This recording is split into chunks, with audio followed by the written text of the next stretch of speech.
संयुक्त राष्ट्र में भारत ने जिस तरह से पाकिस्तान को बेनकाब किया है, वो सिर्फ एक कूटनीतिक बयान नहीं बल्कि एक चेतावनी है। सीधे तौर पर कहा गया है कि पाकिस्तान जो कर रहा है वो एक एक्ट ऑफ वॉर यानी युद्ध की कार्रवाई है। दरअसल गुरुवार को संयुक्त राष्ट्र सुरक्षा परिषद के सेशन में भारत ने पाकिस्तान के चेहरे से नकाब पूरी तरह नोच दिया।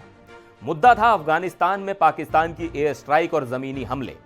भारत के स्थायी प्रतिनिधि पर्वतानेनी हरीश ने साफ शब्दों में कहा कि एक तरफ पाकिस्तान दुनिया के सामने पीड़ित बनने का नाटक करता है और दूसरी तरफ अपने ही पड़ोसी अफगानिस्तान पर बम बरसा रहा है।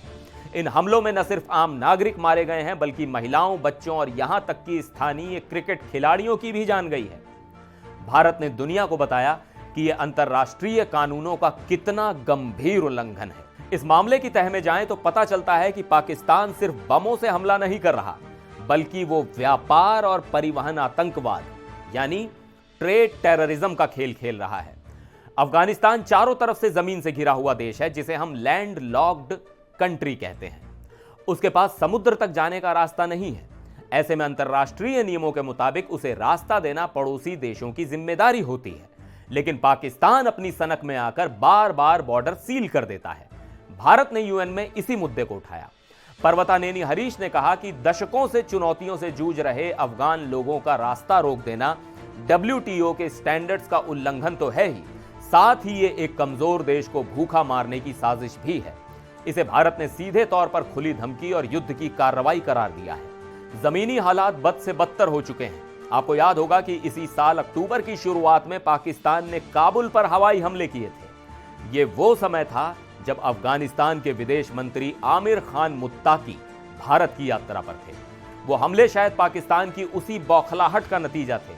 उसके बाद दोनों देशों के बीच भारी गोलाबारी हुई।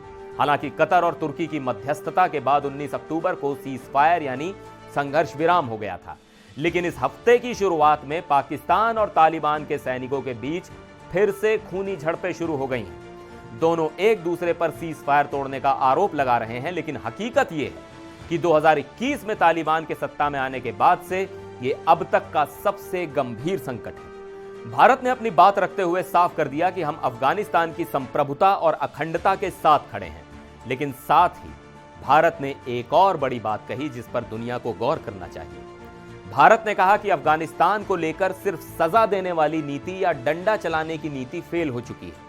तालिबान के साथ व्यावहारिक बातचीत की जरूरत है ताकि वहां के आम लोगों का भला हो सके। साथ ही भारत ने यूएन से अपील की है कि वो लश्कर-ए-तैयबा, जैश-ए-मोहम्मद और ISIL जैसे आतंकी संगठनों पर कड़ी नजर रखे, क्योंकि पाकिस्तान इन्हीं प्रॉक्सी ग्रुप्स का इस्तेमाल करके सीमा पार दहशत फैलाता है। भारत का ये रुख बताता है कि हम अब सिर्फ निंदा नहीं करते बल्कि समस्या की जड़ यानी पाकिस्तान की नीतियों पर सीधा प्रहार करते हैं। इस खबर पर आपकी क्या राय है कमेंट बॉक्स में जरूर बताइएगा। फिर मिलेंगे एक और वीडियो में। देखते रहिए NDTV इंडिया।